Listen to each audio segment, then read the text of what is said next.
Japan is one of those rare nations in the world right now where people live long lives, especially women. The twin sisters, Kin-san and Gin-san, are over 100 years old and are still sound of health. Idolized on TV, in newspapers and magazines, they could be seen as a symbol of this. Still, the period in our history during which this long-lived generation was born and grew up was one of a male-dominated society in which women were treated as inferiors. This meant that women had to suffer all manner of discrimination. Women did not have the freedom to learn, to marry, or to work as they wished. They weren't allowed to participate in local activities or in politics. It was a time when they were left with no alternative but just to submit to whatever decisions were made by the men.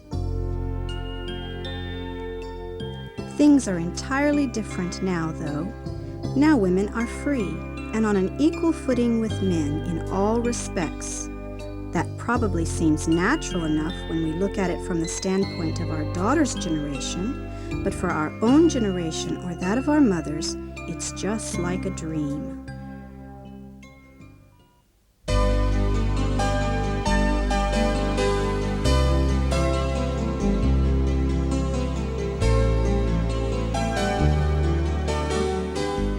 Women in Japan 50 years ago had no freedoms at all. Even now, tears still come to my mother's eyes when she talks about what it was like back then being a woman. As she put it, just like being a total slave. Daughters in every household were forced to marry into the family that had been decided by their father. Marriage wasn't something you entered into of your own free will. It was a decision arrived at through the inclinations of the families or parents involved. Once you were married, being a good wife meant submitting silently to whatever the head of the household, mother-in-law, or husband may demand, no matter how unreasonable it may be. Besides that, in households engaged in farming or commercial activities, wives were also considered to be laborers. In farmhouses, in particular, they had to get up before sunrise to get breakfast ready and to do the wash before going out and working in the fields with their husbands. And then, after the day's work was done, they still had the housework and the children to look after.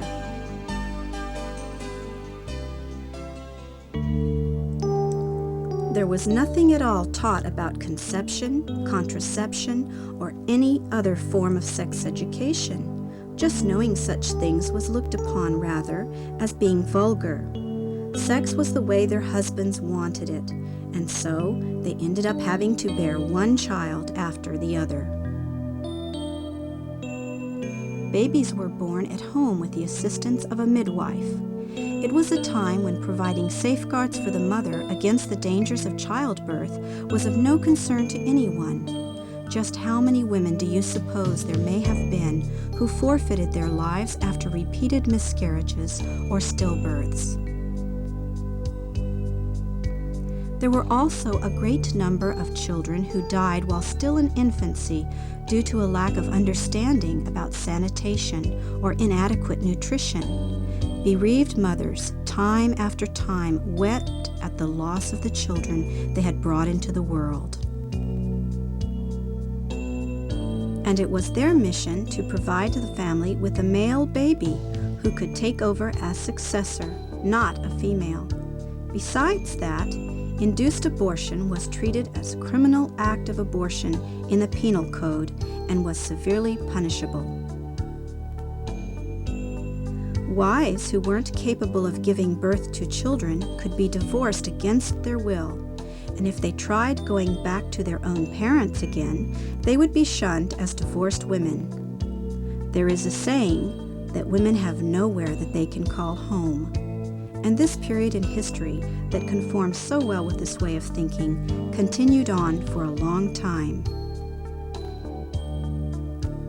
Husbands kept lovers, called their mistresses, but there was no one who criticized them for that, even if children resulted from the relationship. Love on the part of the wife, however, was punishable as adultery. For women, neither contraception nor abortion was an alternative. All they could do was keep giving birth to many, many children. And then, having to take care of all these children, their livelihoods would be put into difficult straits, just as the saying, "For the poor, lots of kids." Margaret Sanger, a pioneer in the American birth control movement, came to Japan in 1922 and provided guidance and recommendations on birth control. This movement continued to be promoted by Shizue Kato, but before long, the war in China and then the Second World War began, and fecundity came to be encouraged in conformance with the national policy of give birth and increase. Yet, this long history of many hundreds of years of suffering by women finally reached its end in 1945. A new constitution and civil code were created that guaranteed basic human rights and freedoms to women, too. A law called the Eugenic Protection Act was enacted, and though there were conditions attached, induced abortion also became legalized.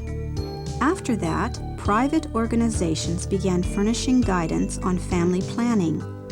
Also, a national system of public health nurses was established, and family planning made great steps forward in Japan. The system of the Maternal and Child Health Handbook also came about to protect the health of both the mother and child from the time of pregnancy through childbirth.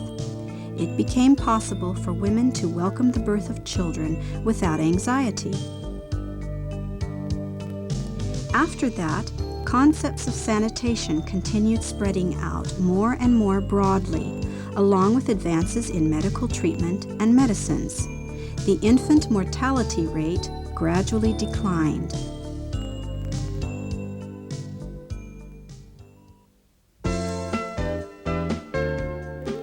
It's the same story with my mother. She says that it's such a wonderful thing that I am able to marry whomever I want. But we just think of that as the way things naturally should be. You get married to someone because you like each other. That's what marriage is all about, isn't it? I couldn't think of it in any other way. I have a lot of friends who say that they'd prefer not even getting married. As long as you love one another, why not just live together? Who needs to get married anyway? 3/4 of us in our 20s don't want to have anything to do with marriage at all. The older generation doesn't seem to be able to understand that.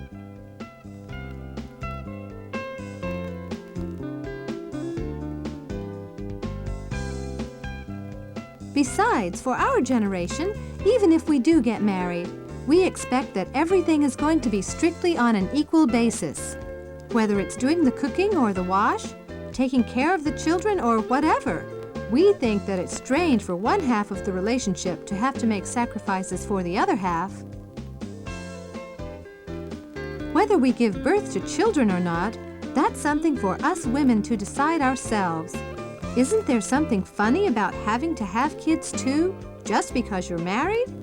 Things like that are just better left up to the discretion of each individual. So they don't want to venture into a marriage, and no children either, even if they get married. In Japan, those of the younger generation who think like that are becoming more and more common. The total fertility rate has dropped to 1.5. The ways of thinking and values that young women have these days are completely different from what they were for my generation. And I also get the feeling that women these days seem to be taking the initiative in sexual matters too. If we keep going at this rate, the population of the youth of Japan will keep decreasing year after year. It's estimated the total population, after reaching a peak in the year 2011, will drop down to 100 million during the 2080s.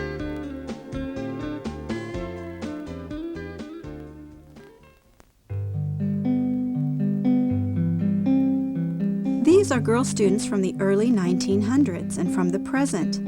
Things have changed this much in just a matter of 100 years or so.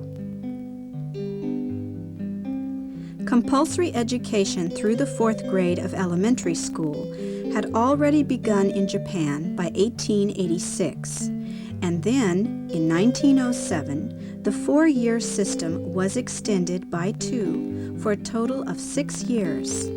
And besides just reading and writing, they began teaching arithmetic, history, and geography, in addition to physical exercises, singing, and other subjects.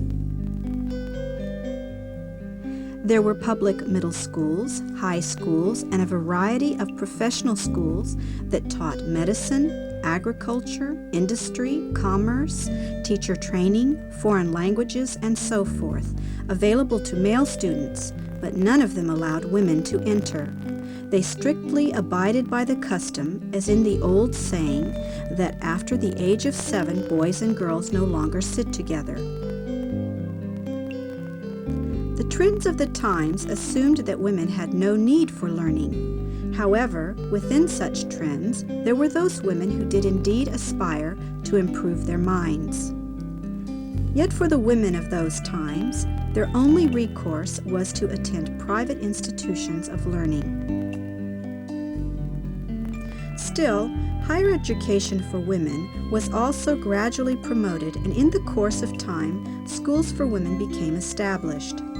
For the most part, however, higher education for women offered courses of study for the purpose of becoming good wives and wise mothers, centered in home economics and the teaching of ethics. It wasn't until after the Second World War that men and women could learn together in the same as above classroom. Accordingly, in 1945, compulsory education was extended even further from the 6 years in elementary school through 3 years of junior high school for a total of 9 years. To me, it's just beyond belief that boys and girls were kept separate in school, or that women weren't allowed to continue on to study at universities or professional schools. After all, we're just as capable as men. You know, there are more women than men in the literature department of a university I'm attending. If you add both 4-year universities and 2-year junior colleges together, I'll bet the college entrance rate for women is higher right now than it is for men.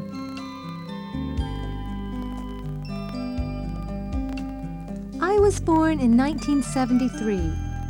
Since I studied together with the boys all the way from elementary school up to university, I just can't even imagine it. Besides that, the girls always get better grades than the boys do. We're strong too. Better believe it. Yes, of course you're right. Actually, women may gain a greater sense of enjoyment from studying than men do. Housewives, too, are taking advantage of continuing education. It seems that all of the culture centers everywhere are just humming with activity. The women of Japan aren't going to be outdone by the men, not by any means.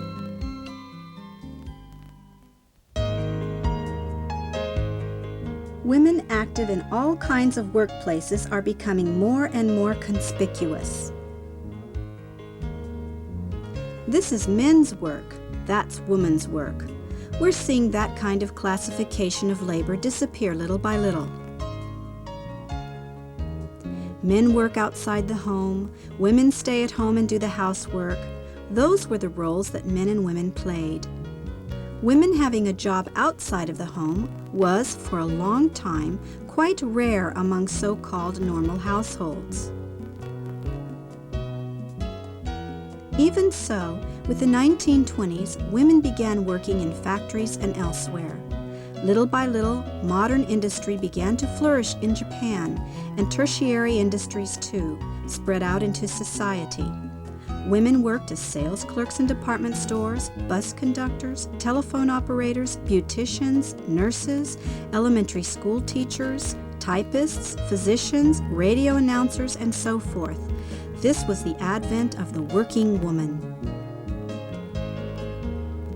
Anyway, it seems that there were still a lot of parents at the time who felt that the daughters of respectable families should not have a job.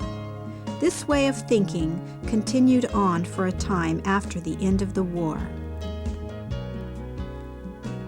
After that, whether freedom or respect for the individual, a different kind of family called the new family began to emerge as the children who grew up in the post-war educational system became adults. So then, both the husband and wife having a job will become the normal pattern, and that sense that you're being taken care of that has been so prevalent up to the present will gradually disappear too. Besides, from the 1960s through the 70s, when Japan was in a period of rapid economic growth, they even depended upon having women in the workplace. Also, during this period, with almost every household having all the electric goods there were, women were released from the duties of housework. Still, getting men and women to work together in an atmosphere of equality has been an awesome task. The types of jobs were also limited, and virtually the only ones available were inevitably those that assisted the men in the work that they were doing.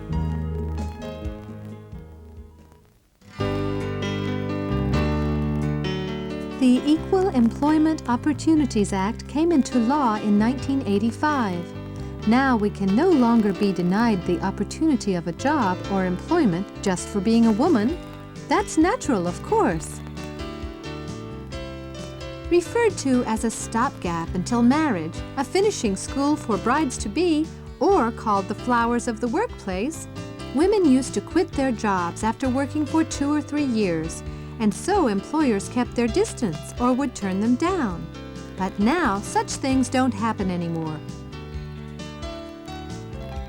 For the protection of the mother, and also to make it possible to continue working, we can get a leave of absence for 6 weeks before childbirth and 8 weeks after birth. We are even eligible to leave the company for up to a year after birth to care for the infant. So now we are able to keep our jobs, even after having a baby. Some of the more progressive companies have adopted preferential measures that allow flexibility in working hours or recognize childcare leave that even men employees are eligible for. We're seeing an increase in the number of women who go back to the job market, even though they may have quit their jobs once before due to the requirements of nurturing their children, getting part-time jobs, or becoming re-employed once their care no longer demands all of their attention. There has been a steady increase in the total number of working women. Yet, looking at the statistics, though there's not much difference for those in their 20s, the reason that women after the age of 30 still only make about 70% of what men do is because the system that recognizes a differential in pay between men and women is still in place. This has given rise to an increase in the number of women who have, as their objective in life, a career on an even standing with men. But there are still really very few women in management. Those in positions equivalent to a chief clerk comprise only 2.1%, and those in positions equivalent to a division manager are 1.2%. I'm sure that by the time my generation gets into the workforce, though, that's going to change a lot.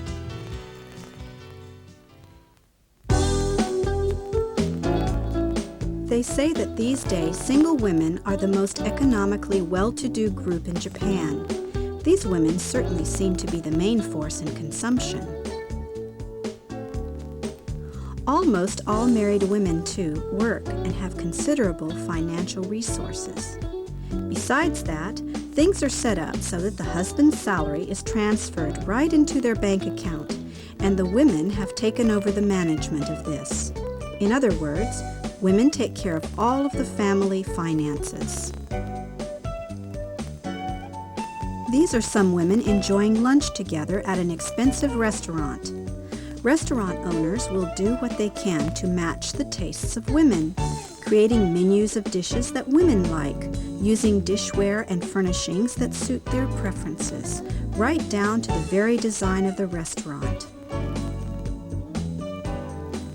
We hear, too, that if the design or function of automobiles, household appliances, and such aren't matched to their biggest client group, women, they just won't be able to sell them anymore.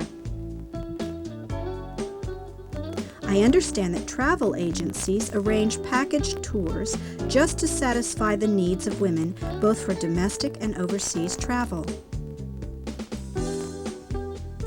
Women are also making their presence felt in sports and places of amusement, brightening things up everywhere. That's also due to the fact the men tend to gather at places where women are. It was in 1919 that Raicho Hiratsuka, a leader of the women's emancipation movement, appealed for freedom and equality for women, stating that women had originally been the sun and now had become the moon, living in the shadow of men. After that, many women joined their voices in demands for suffrage, while giving rise to the movement for the abolition of prostitution and continuing in their appeals for equality in human rights and the elimination of sexual discrimination. There were a lot of women who continued in their demands for liberation, besides many, like Fusai Ichikawa, who devoted their whole lives to this movement. My generation, growing up just after the Second World War, was forced to live in the midst of hunger. I remember well how mothers at that time had to suffer just to get enough food every day.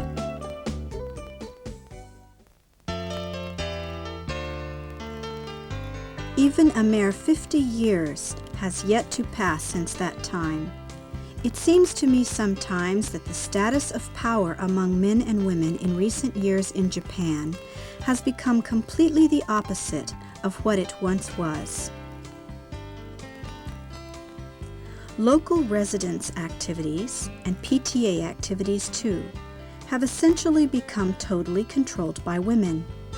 You could almost say that this has become a time in which the female vote has gained control of both the regional and national levels of government.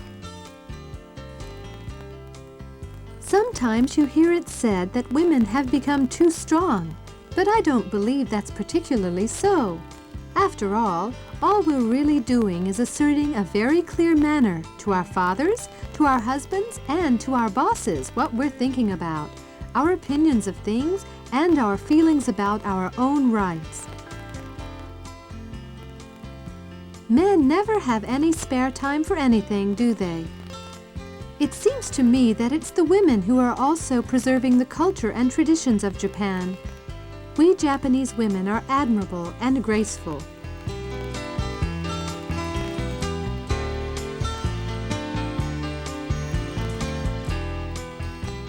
I should add, though, that the status of women in almost every field is still quite low. Isn't that right? I simply don't see how you could ever call it really being equal. Actually, the power that women have is still on the weak side. Perhaps so. At a glance, women seem to have gotten stronger, but there is still somewhat of a lack in substance. Yet, it is the truth that we are participating and are taking up the challenge in every field.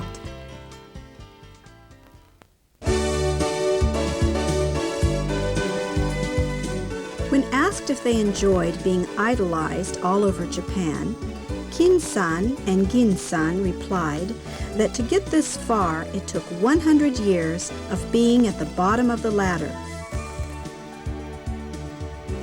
As Kin-san and Gin-san say, for the longest time it was a men's society in Japan.